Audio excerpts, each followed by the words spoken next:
ya, ijazah mahabbah, wah kan kacau tuh. Tahu ijazah mahabbah kan? Ijazah pelet. Apalagi ijazah waqiah, ijazah yasin, ijazah udah setebal ini, satu pun dari amalin.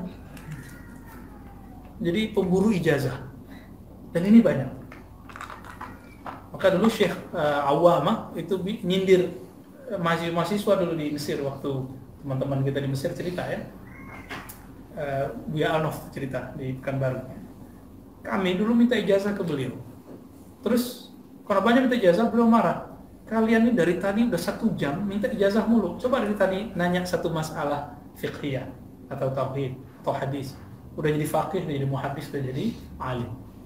Nah itu terjadi. Jadi sekarang orang mengkultuskan ijazah, meninggalkan al-matlub fihi, yani al-ilmu wal amal bihi.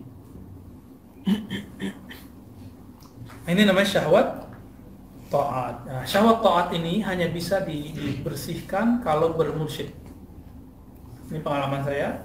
Kalau kita nggak bermursyid, nanti kita kemudian akan mencoba menyisipkan amal-amal yang nggak penting di saat beramal. Orang yang salik itu hitungannya dia marid, dia sakit. Si mursyid ini tabib tahu takarannya. Untuk beberapa kasus si murid biasanya dikasih tahu, kamu kurangi dulu baca Qur'annya ya, karena Qur'an itu sangat terlalu mulia untuk dibaca saat ini ya. Kalau kamu baca saat ini, efeknya nggak ada apa-apa, malah nanti suul adab kepada Qur'an. Baca Quran udah banyak tapi bingung, ini apa enak nih Qurannya gitu. Ada nggak pernah ngalami gitu ya? Kok baca Quran bosen? Nah, pernah terbersit itu suul adab sama Allah. Bahaya nggak tuh? Jadi hati-hati torikot juz'iyah one day one juz ini. Saya suka dengan gerakan-gerakan one day one juz, tapi saya khawatir nanti ada kebosanan di kolbunya, terus dia ngomong, kok gini-gini doang ya? Katanya kalau gelisah baca Quran tenang. Enggak tenang-tenang, ya, malah tambah gelisah. Ini kejadian di mana-mana, teman-teman ya. Apa yang harus dilakukan? Ikutin si tabibnya, si tabib rohaninya yang dapat izin dari tabib sebelumnya, yang sudah punya pengalaman dalam hal ini. Ya karena tabibnya tabib-tabiban, kita buat ilustrasi udah banyak. Orang baca 1000 buku kedokteran, jadi dokter nggak? Sepakat? Sama. Orang baca 1000 buku zikir, belum tentu jadi ahli zikir. Tapi kalau dizikir seribuan terus, baru dia menjadi ahli zikir. Kira-kira begitu. Nah, si mursyid ini tahu takarannya. Sekarang, kalau kamu baca Quran, kamu nanti akan mengurangi obat di kolbu.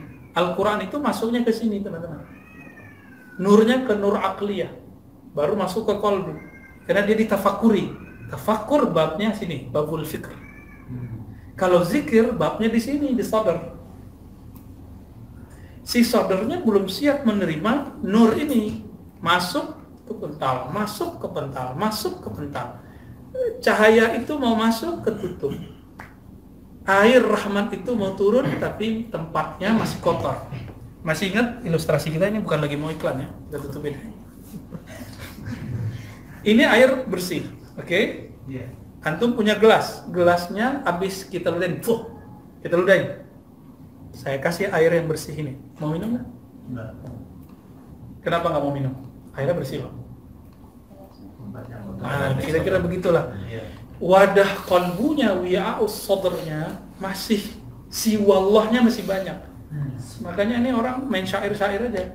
Apa? Ma fi qalbi hasbi rabbi jallallah, ma fi qalbi ghairullah. Bagi saya membaca ini haram bagi orang yang belum sampai makomnya. Ya, bagi saya haram secara makom zauq. Tapi kalau makom nakal boleh, naklan, menukil. Saya ingin bacakan syair para ahli zikir, blah, itu boleh, bacain. Tapi kalau belum, kazib dong. Lidahnya bilang ini kan gombal, lidah bilang, aku hanya mencintaimu dek, dalam hatinya, dan dek. Sama kira-kira begitu. Kalau si deknya tahu gimana? Si adeknya tahu. Gergetan ya. Allah lebih pencemburu dari seorang gadis yang baru jatuh cinta daripada ketika dia kasmaran, lebih cemburu Allah Subhanahu wa taala. Maka hindarkan dulu syatahat itu yang kita sebut syatahat. Kalimat-kalimat gombal yang keluar dari seorang sufi yang sedang jatuh cinta. Nah, itu penjelasan gamblang tentang apa sih syatahat.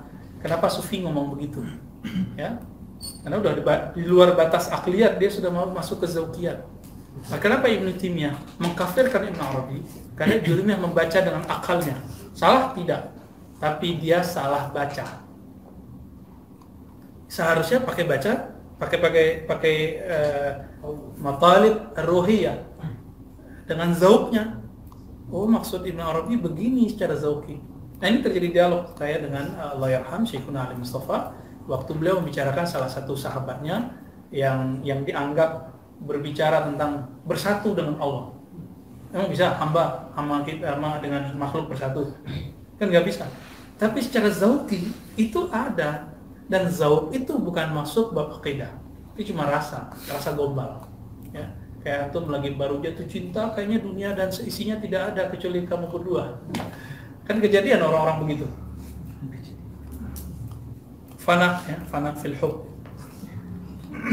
Nah, seorang mursyid ketika membimbing murid ini, dia sudah ada takar-takarnya.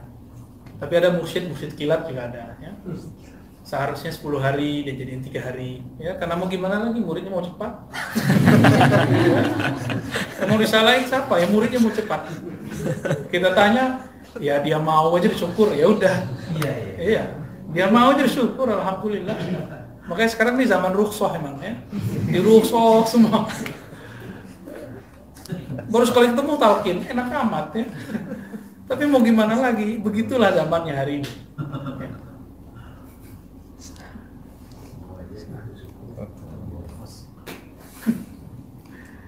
Tapi teman-teman ya, di sini dikatakan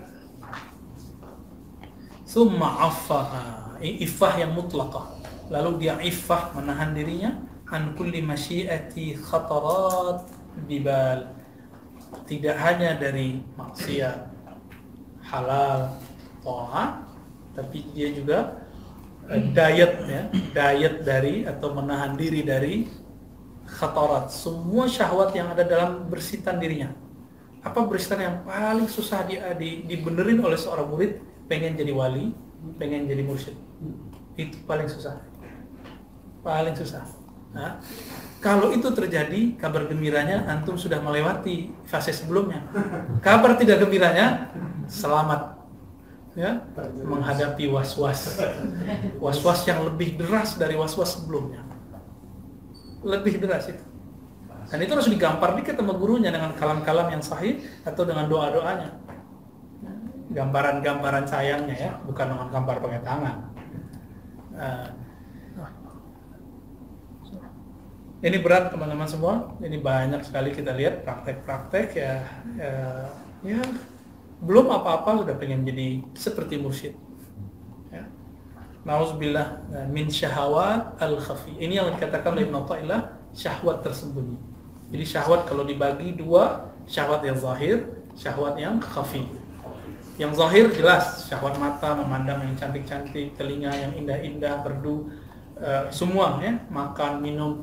Syahwat khafi dimulai dari sombong, terus bertingkat-tingkat sampai ingin punya posisi menjadi mursyid, punya posisi disebut wali. Kalau ingin jadi waliullah itu benar. Dalam artian kekasih Allah. Pengen jadi kekasih Allah nggak? Tapi wali yang dia fahami, wali yang dihormati banyak orang, yang tangannya sakti, doanya mustajab. Nah, biar nanti orang datang ke dia. Nah, ini bahaya ini. Ini mulai bahaya. Maka kitab ini menyindir kita semua, apalagi saya yang membacakan ini dengan Buya Asfi dan Buya Aldomi. Ini kami kena semua ini ya. Kita kena semua. Tapi kita tutup dengan ayat itu ya, wajahidu fillahi haqqa jihadih. Lalu ada ayat man jahada fina walladzina jahadu fina lanahdiyannahum subulana. Orang-orang yang mujahadah fina. Mujahadah fina secara harfiah dulu. Para ahli zikirnya mengartikannya harfiah aja. Mujahadah memenangkan Allah dalam dirinya, menyebut nama Allah lebih banyak daripada kekasih-kekasih zahirnya. Bisa?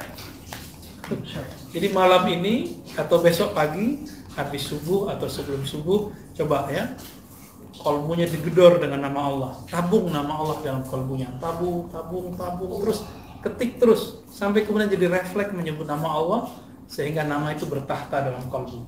Kalau sudah bertahta dalam kolbu, baru nanti baca Qurannya enak, baru nanti baca subhanallah itu enak, la ilaha illallah itu lezat. Nah itu rahasia kenapa dalam Thariqah Naqsyabandiyah zikir pertama itu Ismul Jalalah, Allah ya. Tapi masyayikh sebagian menyebut Ismul Zat, zaka khata, itu salah ya, keliru sebenarnya. As-sahih itu Ismul Jalal, Ismul Azam. Ismul Zat itu hanya rahasia Allah, rahasia Rasul dan Imam akhir zaman Al-Mahdi. Jadi Imam akhir zaman Al-Mahdi itu zikirnya Ismul Zat, bukan Allah saja, tapi ada Ismul Zat, nama zat yang Allah hanya kasih tahu kepada wali-walinya khasah, kutub-kutub ghaus setiap zaman. Nabi tentu, Nabi Khidir pasti. Lalu di akhir zaman siapa? Al-Mahdi, Nabiullah Isa, satu lagi Nabiullah Ilyas. Dan Ashabul Badar yang disebut dengan Badriyun. Mereka pejuang bersama Al-Mahdi, 313. Nanti mereka punya sahabat murid jadi 124.000. Kalau antum nggak masuk 313, semoga termasuk yang 124.000. Amin ya. Nah, doa kita insya Allah diijabah oleh Allah Ta'ala karena Al-Mahdi itu dia sedang mencari siapakah betul-betul pengikut dia. Ya. Dulu yang paling sering membicarakan tentang Al-Mahdi sebelum orang-orang menganggap itu tabu itu Maulana Nazil ya, Al-Haqqani. Beliau sering cerita itu, ya kan? Makanya beliau ini punya posisi sebenarnya dan murid-muridnya. Makanya jangan berhenti berguru. Karena antum belum ketemu dengan imam akhir zaman itu, maka wajib mencari terus. Minimal ketemu muridnya. Ya, amin ya rabbal alamin. Ala hadzal niyyah wa li kulli niyatin salihah. Al-Fatihah. A'udzu billahi minasyaitonir rajim. Bismillahirrahmanirrahim.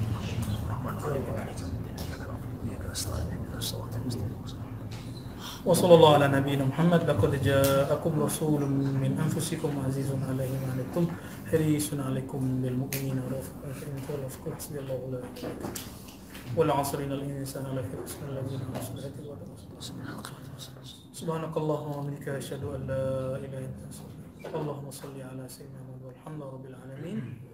Assalamualaikum warahmatullahi wabarakatuh. Waalaikumsalam.